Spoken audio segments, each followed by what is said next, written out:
Damai sejahtera bagi kamu. Saudara-saudariku yang terkasih, semua orang merindukan kedamaian di dalam hatinya. Orang yang kekurangan, miskin, tetapi hatinya damai, maka kebahagiaan tetap ada di dalam hidupnya. Sebaliknya, orang yang berkelimpahan tetapi tidak memiliki kedamaian di hatinya, maka selalu saja merasa kurang atau lemah.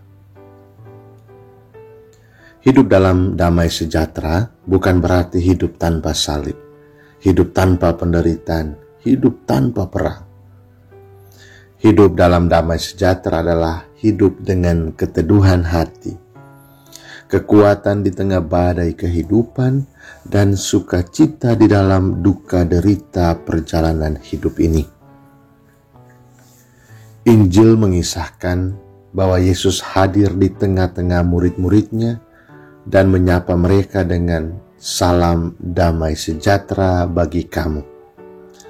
Salam yang meneguhkan murid-murid yang sedang ketakutan, cemas, sehingga bersembunyi di dalam rumah dengan pintu-pintu yang terkunci.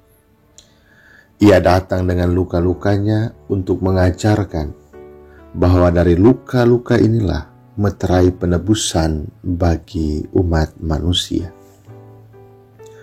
Luka-lukanya menyadarkan kita bahwa tidak ada kebangkitan tanpa salib dan tak ada keselamatan tanpa perjuangan dan derita.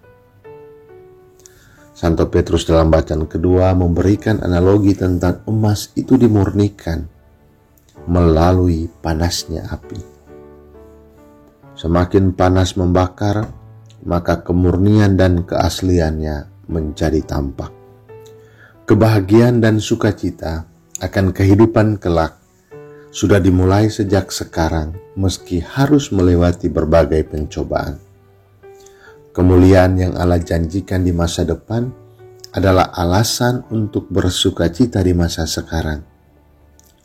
Penderitaan tidak dilihat sebagai beban, tetapi sarana Allah untuk memurnikan hati dan iman umat beriman. Saudaraku, Yesus hadir di tengah-tengah para murid dan meyakinkan mereka bahwa kemuliaan di masa datang itu nyata, meski saat ini berduka cita, banyak pencobaan dan lain sebagainya.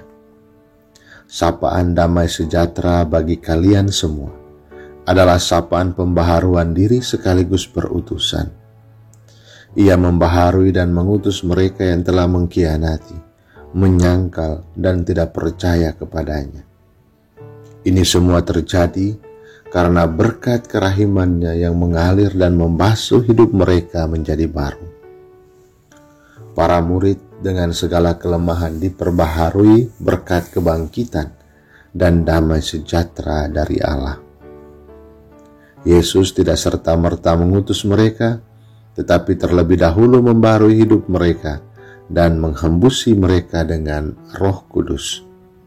Roh adalah nafas ilahi, daya hidup baru yang dicurahkan kepada kita. Roh itu menuntun para murid untuk membentuk persekutuan yang kita kenal dengan persekutuan jemaat perdana. Mereka yang mempunyai ciri khas berkumpul, berdoa, dan makan bersama.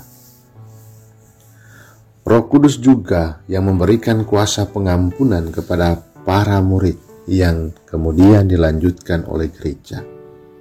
Barang siapa kamu ampuni dosanya, dosanya diampuni. Semua itu bisa terjadi karena kerahiman Allah. Saudaraku, situasi penderitaan, kesusahan, kesulitan akan selalu ada di dalam kehidupan kita.